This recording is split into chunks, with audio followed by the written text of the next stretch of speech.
আসসালামু আলাইকুম dear viewers. আমি একটা আজকে রিলেশনশিপ মেনটেন করতে আপনি কোনটা তৈরি করবেন একজন ডাক্তারের সাথে।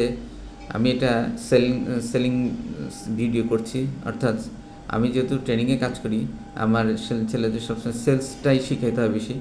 আমি এই জন্য আমি এই লাইনেই কথা বলছি।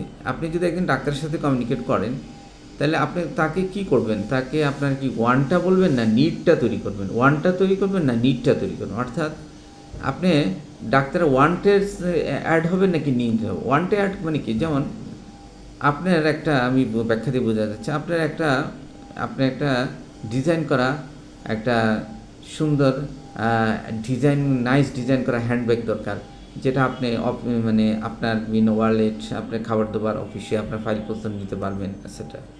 এটা হলো ওয়ান্ট। কিন্তু আপনার আরও ব্যাগ আছে, সেগুলি দিয়ে আপনি নিতে পারেন, এটা ওয়ান্ট। আর নিডটা কি? যেটা একদম এসেনশিয়াল, যেমন আপনার অক্সিজেন দরকার, খাবার দরকার, ফুড দরকার, আপনার আনন্দ দরকার, আপনার অ্যাক্টিভিটি, কাজ করা দরকার, আপনার রেস্ট দরকার, আপনার ফিজিক্যাল সেফটি দরকার, আপনার হেলথের সিকিউরিটি দরকার, হেলথ দরকার, সিকিউরিটি দরকার। এগুলো হলো নিড।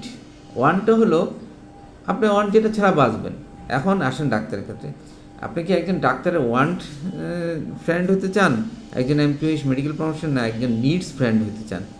ওয়ান্ট হলে যেমন আপনার একজন ডাক্তার, কোয়ালিফাইড ডাক্তার, উনি ওনার মূল, ধরেন একটা জ্বরের মূল হলো, হয়তো জ্বর আসছে 5 দিন 7 দিনের, ওনার একটা অ্যান্টিবায়োটিক লাগবে আর একটা জ্বর পেন কিলার লাগবে, আর সাথে একটা ভিটামিন লাগতে পারে, দিলে ভালো। তাহলে আপনি কি ওই আপনার ওয়ান্ট হলো আপনার ওই ভিটামিনটা, আর নিড হলো যেটা আপনার অ্যান্টিবায়োটিক অথবা এবং যেটা আপনার পেন কিলার বা যেটা এসেনশিয়াল, এই রোগীর জ্বর ভালো করার জন্য এসেনশিয়াল সেটা।